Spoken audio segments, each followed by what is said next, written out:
Seja muito bem-vinda, seja muito bem-vindo a você que está acompanhando o canal Viver Brasil. A gente está de volta com mais um conteúdo do Saúde e Bem-Estar, voltado para falar sobre temas fundamentais para o dia a dia de cada um. Nós estamos falando sobre temas que vão do coração, com um cardiologista intervencionista, questão de mobilidade, de caminhar, de joelho, com ortopedista especialista, é o Lúcio Biondi, e o pneumologista geral Bruno Horta, que é a pessoa que a gente vai focar o nosso olhar agora, as nossas perguntas e, obviamente, ter um conhecimento pleno sobre estas atividades vinculadas ao pulmão. Meu caro doutor Bruno Horta, eu queria que antes você só fizesse uma breve abertura aí sobre a sua atividade, nasce em Belo Horizonte, se forma onde e começa na rede Mater Dei quando como pneumologista. É longa história, mas eu vou simplificar. Eu na verdade, sou formado aqui também pela UFMG, comecei minha residência de clínica médica, me apaixonei pela saúde respiratória, por influência de profissionais que me eram um exemplo. E dali eu segui a formação de pneumologia aqui mesmo em Belo Horizonte, no Hospital Júlio Kubitschek, que é uma referência desde a construção do hospital. E aí eu desenvolvi uma atividade acadêmica com doutorado, mestrado, via Universidade Federal de Minas Gerais. E depois ainda fui me envolver com transplante de pulmão, fui fazer formação em transplante de pulmão no exterior. E assim eu vivi um ano fora do país, na Universidade de Toronto, trabalhando com transplante de pulmão. E vim para a Rede Mater Dei no pós-pandemia, em 2020, quando fui convidado, né, e com muita honra pude compor equipe e ver a equipe crescer, desenvolver, e vi o serviço de pneumologia em ascensão, com participação de colegas, e integração das múltiplas especialidades, né, de encontrar um ambiente tão próspero de trabalho lá, né. A especialidade da pneumologia, ela se origina em qual? Ela se origina lá na tuberculose, é por isso que o Júlio Kubitschek conta essa história, né. O Júlio é a história do Juscelino, que perdeu o pai por tuberculose, e ao redor da tuberculose, que era uma doença que isolava a pessoa da sociedade, que tirava a pessoa da sociedade, foi criado um hospital à distância. Essa tuberculose, né? Que foi muito famosa no passado. E que ainda se fala pouco, mas ainda é muito prevalente. O Brasil é o 15º país em carga de tuberculose no mundo. Não se fala porque surgiram avanços, surgiram reconhecimentos, mas é uma doença que ainda a gente convive bastante. E a tuberculose trouxe, né, o advento da pneumologia, da cirurgia torácica, dos recursos de cuidado de doença respiratória e assim sucessivamente com esse tipo de cuidado. A questão da pneumonia, dos problemas relacionados à respiração e o que mais for. E aí eu pergunto especificamente pelo período que a gente está, meio do ano, frio aí significativo, Belo Horizonte com 5 graus, 10 graus, não é uma recorrência do tempo inteiro. E aí, isso muda? Qual que é a sua realidade nesse período? A pneumonia é uma doença infecciosa que acontece numa região, né, que é o pulmão, com uma chance de uma agressividade muito grande, né? A pneumonia, ela foi titulada por um médico famoso do exterior há mais de 200 anos como a capitã da morte, William Osler, que foi tido como o maior médico de todos os tempos como a capitã da morte, porque não tinha tratamento. Se cometia de pneumonia, a gente perdia a vida. E depois, com o advento do antibiótico, a gente teve a possibilidade de encontrar tratamento. E hoje os recursos, quando oportunos e bem aplicados, eles têm uma chance de cura altíssima. Agora, o período de inverno é um período frágil para isso, né? É um período de mudança de clima, um período em que a gente convive com infecções virais, é um período que a gente convive com temperaturas mais frias, com ar seco, porque o inverno nosso é seco. Isso tudo predispõe mais infecção. E ela tem uma característica que é importante destacar, que ela agride mais, a mortalidade dela é maior nos extremos de idade, crianças e idosos. Então, esse grupo de pessoas, hoje... Quem está chegando e quem está partindo. Esse grupo de pessoas tem o advento de vacinas cada vez mais modernas, cada vez mais eficientes, cada vez mais capazes de proteger a gente dessas infecções. E dos antibióticos também evoluíram muito nesses últimos 100 anos. Dentro da sua atividade, que tem muitas perguntas e respostas, se você fosse elencar para a gente o que de fato é mito e o que é verdade? O que você poderia falar? Olha, a gente... Como é que eu vou reconhecer mito e verdade aqui? Me provoca aí, deixa eu ver o que eu encontro com o Em pensamento. relação à pneumonia, quais são as características aí mais radicais e aquelas que são menos e que as pessoas ficam assustadas com a possibilidade de ter uma pneumonia? Pneumonia dupla? A pneumonia dupla. A pneumonia, quando ela comete mais de uma região, ela é mais agressiva mesmo. Ela, quando você tem várias regiões do pulmão acometida, ela é uma extensão Isso aí é uma Isso é uma questão. verdade. Pneumonia dupla. Isso é mito ou é verdade? Verdade. Quando eu estou diante de uma pneumonia nessa magnitude, eu tenho certeza que eu estou diante de um quadro mais grave. O que é mito? Explica isso melhor. A pessoa pode ter pneumonia em dois órgãos, a pneumonia não é no corpo? O pulmão são dois, né? Então, quando eu acometo uma região do pulmão, é uma dimensão. Quando eu acometo mais de uma região do pulmão, eu tenho uma dimensão de uma infecção muitas vezes maior. Então a pneumonia pode acometer uma parte do pulmão, não o pulmão como um todo. Pode acometer o pulmão como um todo. E Mas pode ser só uma parte também. Oi? Pode ser só uma parte também. Pode ser só uma parte. Quando ele acomete extensas regiões, essa pneumonia é gravíssima. É a pneumonia que impede a pessoa de respirar, que leva ela ao CTI e que me obriga a interná-la. Agora, eu lembrei de um mito, quanto à sua provocação. O mito é dor. O pulmão não dói. O pulmão não causa dor. Eu estou com uma dor no pulmão. Ordinariamente é na coluna. Uma pneumonia pode doer, dependendo da extensão da região que ela comete, mas porque ela está estendendo além do pulmão, principalmente a região que chama pleura, que é uma carapaça que envolve o pulmão. Agora, o pulmão não é um órgão que tem órgão sensorial para dor, então não dói. O pulmão não é para dor. Um mito interessante é falar para as pessoas se pneumonia contagiosa. É uma boa pergunta. Outra colocação muito boa. E aí? Não é. Ordinariamente não é, porque é uma relação hospedeiro e agente, né? Então, eu estou fragilizado ou então eu estou diante de um agente muito grave. Porque a gripe você passa. A gripe é uma virose. A pneumonia não. A tuberculose você passa, mas a pneumonia normalmente ela está relacionada. Não é porque você está com pneumonia que eu tenho que usar mecanismo de defesa ou de isolamento para essa condição. Escuta só essa certeza no mercado livre de energia. Comprar energia de empresas sólidas ainda é melhor garantia de fornecimento e preço. A CEMIG é a empresa no mercado livre de energia que mais vende no Brasil. Com certeza, um grande sinal de solidez.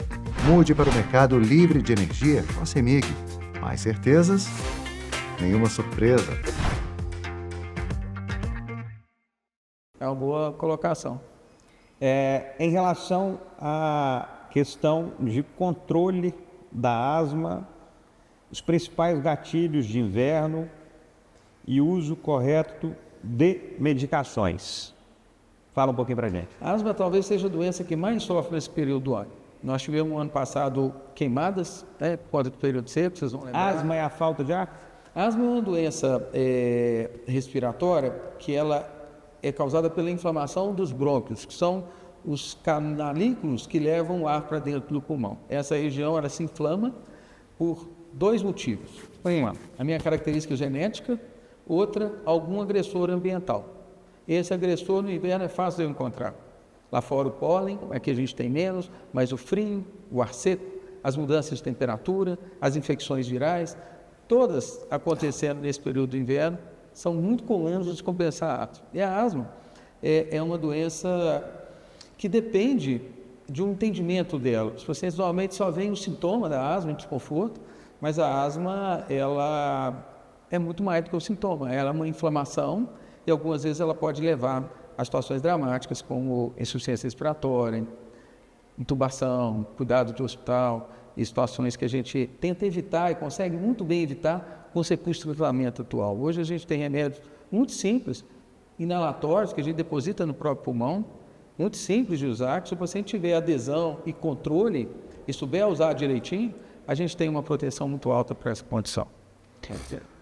Doutor Antônio, em relação à questão de pacientes asmáticos, qual que é o problema? Tem algum vínculo, tem alguma história conectada com o coração? algum cuidado que o paciente tem que ter a mais? Ou... Existe até um termo importante que existe na literatura, que a gente chama de asma cardíaca. Então, for ler um livro de medicina, está lá, asma cardíaca. Na realidade, é porque a asma, o paciente tem um broncoespasmo, ela começa a chiar, né? O sibilo, a falta de ar. A forma de ver a pneumonia é o sussurrar aqui, não É é? o estetoscópio, é a ausculta. É, mas você mal. É o que você falou, né? Mas o que você escuta na asma é diferente do que você escuta na pneumonia. Ele pode falar melhor que eu, mas o sibilo, aquele chiado do asmático, mais a falta de ar e a tosse, que é os sintomas da asma, você pode ter esses sintomas quando você tem líquido no pulmão por uma insuficiência cardíaca. Entendi. Então, às vezes, você pode ter um problema cardíaco levando a sintomas parecidos. E uma coisa que a gente vê muito no consultório são pacientes asmáticos, que é uma doença muito prevalente, e que chegam queixando falta de ar, cansaço, achando que tem algum problema cardiológico. Então, às vezes, você tem exames que você consegue diferenciar muito bem se é o coração ou se é o pulmão o que está causando os sintomas de cansaço. Fala um pouquinho da esteira da pneumonia para a gente, em relação ao que ela te gera num primeiro momento, quais são as ações imediatas que você pode fazer e no decorrer do caminho, como é que você pode evitar isso para frente? Você pode ter pneumonia várias vezes na vida, 2, 3, 10? A pneumonia é uma doença de 1000 faces. Ela pode ter tosse, pode não ter tosse. Ela pode ter febre, pode não ter febre. Ela pode não tossir? Pode. É? Cada um pode se apresentar de uma forma. Eu vou te falar, eu já tive pneumonia, eu te falei, eu nunca tossi tanto na minha vida como eu tossi no período de pneumonia. Certamente tossi 24 horas por dia.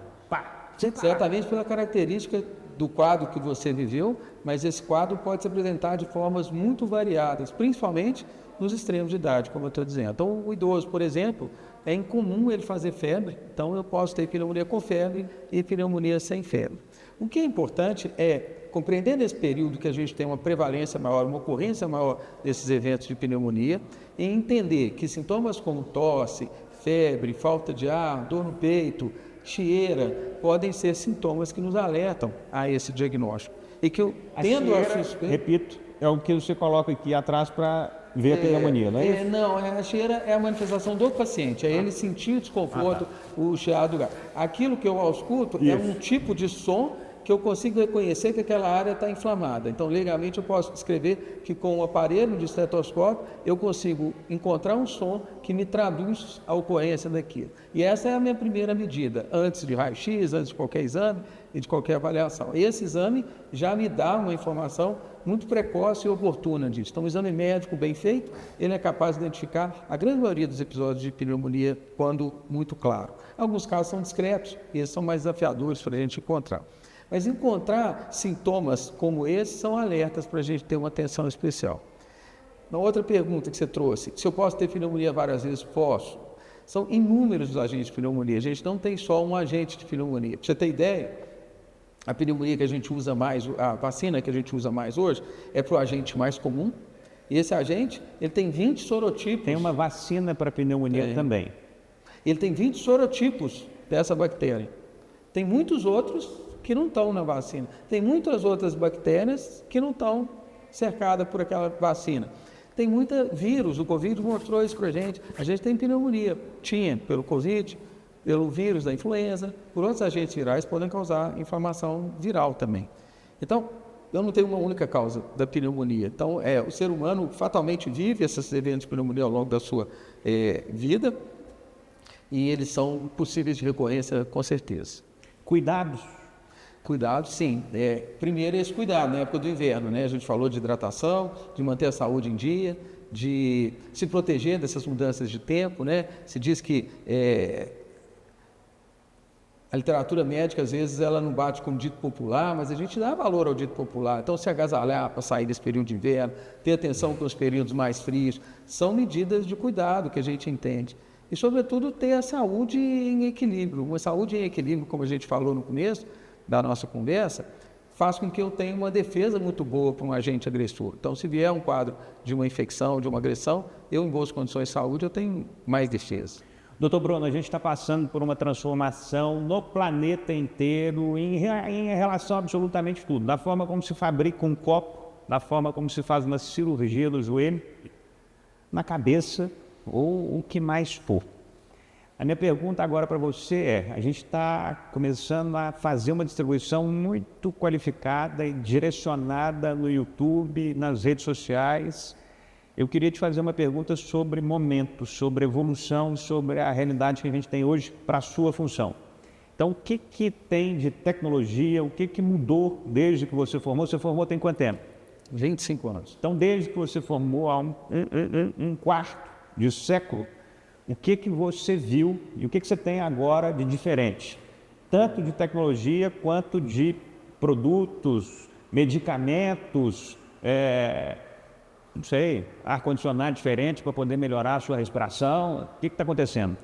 Ainda não te contaram uma grande certeza no mercado livre de energia. Na hora de comprar energia, quem for atendido por especialistas vai fazer os melhores negócios.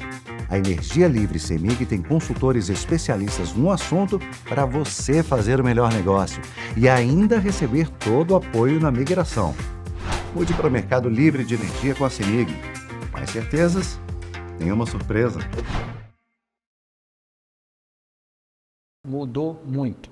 E mudou na nossa realidade mais ainda, que hoje nós conseguimos ter no Brasil recursos de tratamento com a mesma tecnologia do tempo lá de fora. Então hoje, eu posso falar por eles também, a gente consegue colocar o nosso tempo sincrônico com o que tem lá fora. Antigamente, Em qualquer lugar do mundo. Antigamente não era assim. Então, eu vi essa mudança, a gente acompanhou nesse quarto de século essa mudança. E eu posso te dizer que hoje, principalmente a matriz de tratamento também de medicamento mudou, né? O Lúcio falou aí dos biológicos. Os biológicos na pneumologia, eles são uma realidade. Biológicos são os medicamentos biológicos. Isso é uma matriz de medicamento nova em expansão aberta para todas as áreas. Medicamentos biológicos, pelo que eu estou entendendo, eu não sei o que é, mas deve ser igual ao que tem aí nas outras áreas. Deve ser medicamentos feitos por ingredientes, por micro-organismos. Não, é isso? o próprio células de defesa do organismo, por anticorpos do organismo. Da pessoa. Da pessoa. Então, hoje a gente consegue... Era isso que eu queria falar, mas não foi do jeito certo. Não, eu estou refinando, não, fica à vontade. A ideia era essa. Eu te desculpo, eu só queria detalhar um pouco mais. Eu tiro, o medicamento mais biológico que a gente conhece é o soro antiofídico, o soro da picada de cobra. Eu vou lá no sangue do cavalo e conheço os anticorpos e crio a partir deles uma defesa. E isso vem sendo refinado ao longo da história, com menos efeitos colaterais e com mais eficiência. Então, os recursos hoje para as doenças nessa área são em crescente, são recursos muito eficientes, altamente eficientes e que oferecem recursos que outrora a gente não tinha, que anteriormente a gente não tinha para oferecer. Então, essa foi uma enorme mudança tecnológica na minha área.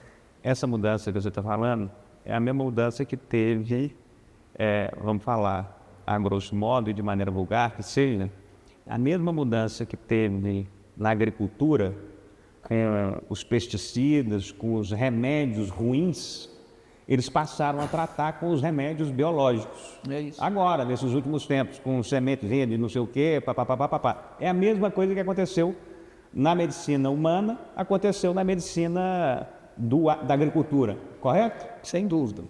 E aí, nessa linha, o entendimento das doenças se desenvolveu. Então, hoje eu consigo entender algumas doenças que antigamente eu não tinha recurso para tratar. Então, quando eu comecei minha carreira, alguns tipos de tratamento, aí eu brinquei com ele a questão da hipertensão pulmonar, a gente não tinha recursos que a gente tem hoje para se tratar. A gente não tinha a angioplastia, como ele mostrou bem, para a gente usar em algumas situações, e que cada vez vamos crescendo, e que na área da gente vai crescendo também. A gente faz angioplastia no pulmão hoje, eles são capazes de fazer. Então, a gente vem evoluindo em recursos e em entendimento, até mecanismo das doenças. Então, a gente reconhece mais as doenças, a gente trata melhor as doenças e a gente evolui. A gente conversou mais cedo da inteligência artificial, né? Eu queria dar o destaque que ela veio para ficar, a gente não tem dúvida que a gente vai conviver com a inteligência artificial mais e mais na vida da gente, né? E a gente pode fazer bom uso dela, a gente pode ter uma boa prática dela, ela pode ser um braço para a gente aplicar e reconhecer isso. Então, lá no MATD a gente tem um trabalho que eu gosto muito dele, eu tenho muito orgulho dele, que é um trabalho que a inteligência artificial reconhece aqueles pacientes que já passaram pelo hospital, se ficou para trás nos exames algum filtro que pudesse oferecer cuidado de saúde para ele.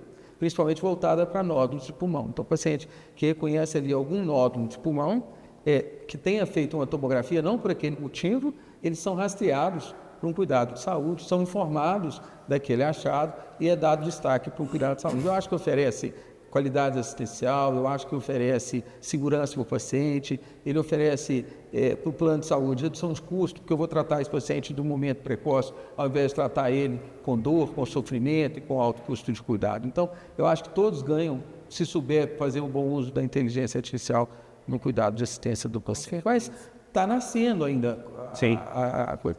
Eu entendo que a inteligência artificial ainda vai se mostrar, ainda vai ser aplicada em muitos locais que a gente ainda nem imagina, mas que a gente vem vendo o nascimento dela e eu acho que ela tem muito por revolucionar na assistência de saúde. Eu não tenho dúvida que, se Deus quiser, vai ser uma coisa fantástica de transformação. Eu fiz aqui uma entrevista super bacana, um programa super bacana com o José Henrique, o Felipe e a doutora Renata. E a gente falou bastante sobre essas questões aí que estão chegando. Óbvio que vai ter muitos desdobramentos, mas é uma riqueza de possibilidades muito grandes, de gerar um atendimento muito mais amplo para mais pessoas, com mais rapidez, com mais assertividade. Então, eu acho que é um momento de aprendizado, de entendimento de como que vão funcionar as coisas. A gente estava falando ali, está sendo criado novos empregos, novas funções, inclusive para os médicos qualquer. Aqui a gente estava falando do enfermeiro navegador e da assistência médica na navegação. A navegação é esse gerenciamento da operação. Então, é um médico que deixa de fazer a sua atuação convencional até recentemente e passa a executar a sua função numa outra realidade, numa outra metodologia, correto? Revendo os exames que foram feitos, sinalizando isso para o médico que acompanha, sendo útil em não perder a oportunidade de assistência e de cuidado do paciente. Tem uma experiência interessante. Em 2022, nós fomos em Tampa, na Flórida, fazer uma especialização sobre essa tecnologia que eu comentei, o ACT, tomografia de coerência óptica dentro da coronária. E esse hospital lá, ele tem um centro de comando em que todos os pacientes do hospital são monitorados 24 horas por qualquer dado. Então, isso que você falou de inteligência artificial, às vezes você tem um nódulo, então ele sabe, por exemplo, que o paciente X está no CTI, que tem 6 horas e 20 minutos que ele pegou uma veia e que usou o catéter X, e ele sabe que a partir de não sei quantas horas aumenta a incidência de sepsis. Então, ele fica correndo lá uma pessoa num computador, monitorando o CTI, para você tentar tirar aquele catéter o mais precoce possível, você reduzir a chance de você ter uma infecção. Mas aí tem um lado que você falou de enfermeiro, e nós estávamos perguntando, o chefe desse setor tinha 35 anos, é o mais velho do setor. Aí quantos médicos, quantos funcionários do TI temos nesse... Na UTI? Não, TI, tecnologia de informação. Ok. Nenhum. Só tem médico e enfermeiro. A resposta dele foi o seguinte: é muito mais fácil eu ensinar informática e tecnologia de computador para médico e enfermeira do que ensinar medicina para quem faz TI. Isso, né? E eu sempre, dentro do hospital, você ter esses ganhos que você tem, você precisa de aliar a tecnologia da informação e a informática com a medicina. Eu achei sensacional. Todos os brasileiros, nós éramos um grupo grande, todo mundo ficou encantado com o tipo de monitorização que tem lá. Porque eu me lembro uma vez num congresso... Isso 3 anos atrás. 3 anos atrás. Uma vez teve um congresso no sul de Minas, você lembra do doutor Adib Jatene? Demais, velho. O doutor Adib Jatene falou uma coisa para a plateia que eu achei muito interessante, eu uso isso muito. Ele perguntou assim... Ainda não te contaram uma grande certeza no mercado livre de energia. Na hora de comprar energia, quem for atendido por especialistas vai fazer os melhores negócios. A Energia Livre CEMIG tem consultores especialistas no assunto para você fazer o melhor negócio e ainda receber todo o apoio na migração. Mude para o mercado livre de energia com a CEMIG. Mais certezas? Nenhuma surpresa. O que vocês acham que foi o maior ganho do ser humano no século XX? O que foi o maior ganho da humanidade Lembrando que foi o século que inventou o seu avião, o homem foi na Lua, inventou o computador, inventou o submarino, etc, etc. Né? O maior ganho da população do século XX foi a primeira vez na humanidade que nós iniciamos um século com uma expectativa de vida, e quando terminou o século, a expectativa de vida do homem dobrou. Nós, no ano de 1900, a expectativa de vida era igualzinha da época de Jesus Cristo e de Júlio César. Era na faixa de 30 e poucos, 40 anos. E no ano 2000, a expectativa de vida nos países de primeiro mundo, e nós até no Brasil carona com isso, na faixa de 80 anos. Nós dobramos a expectativa de vida. Para a gente terminar o século XXI com a expectativa de vida muito maior do que a gente tem, é isso que a gente está vivendo hoje. Medicamentos, tecnologia de informação, inteligência artificial, miniaturização dos procedimentos. Na minha área, por exemplo, como você falou que seu pai tinha cirurgia, em cada 100 pessoas que iam para a cirurgia de ponte safena hoje, vai 5. Por quê? Porque você consegue fazer coisas melhores. De cada 100, vai 5. 95 não vale. Vai para o catéter, vai para o remédio. Por quê? São coisas com menos agressão, anestesia local, sedação, procedimentos com resultados melhores. Você vai embora para o hospital no dia seguinte. Né? Como ele falou antes, né? Eu me lembro naquela Copa do Mundo que o jogador tem um problema no joelho e acabou a carreira. Teve um colega lá, o jogador que foi na Copa teve problema, operou e jogou na mesma Copa. Baresi. O Baresi na Copa lá, eu lembro disso, foi uma coisa que chamou a atenção. Isso que você está falando de empregos novos é interessante, porque de 3 anos para cá nós começamos a fazer artroplastia, a prótese de joelho, de quadril robótica. Tem um técnico que ele programa o robô, ele vê a estratégia com a gente, ele posiciona o robô, ele capta os dados, a informação da anatomia do paciente. Sem esse técnico não tem cirurgia. Mas ele é um técnico de TI ou ele é um técnico Ele não é da da saúde? área médica. Não. Ele não é da área médica. Ele é... Não necessariamente é da área médica. Entendi. Ele entende da programação, Mas ele só faz essa programação com auxílio médico. Sim, Né? Tem os softwares, tudo, né? Mas eu digo assim, é uma profissão nova que não existia, né? Isso. Eu acho que nós vamos ter diversas situações aí de oportunidades, vão ter algumas coisas que vão acabar, vão ter funções que vão acabar, mas vão ter outras várias que vão se estabelecer, que vão ser criadas. Então, tem muitas coisas para serem feitas. Eu não tenho dúvida que essa área especificamente da saúde e do bem-estar é uma das áreas que mais estão recebendo incentivo, direcionamento para poder criar soluções via tecnologia, inteligência artificial e o que mais for. Até porque é a área, é o ambiente que se cuida da saúde das pessoas, da saúde do ser humano. Queria agradecer aos três, agradeço a você que está acompanhando a programação do canal e a gente volta com um novo conteúdo já já. Agradeço mais uma vez aos três, ao Dr. Antônio Carlos, cardiologista intervencionista, ao Dr. Lúcio Biondi, ortopedista especialista em joelho, e o Dr. Bruno Horta, pneumologista geral. Até o próximo.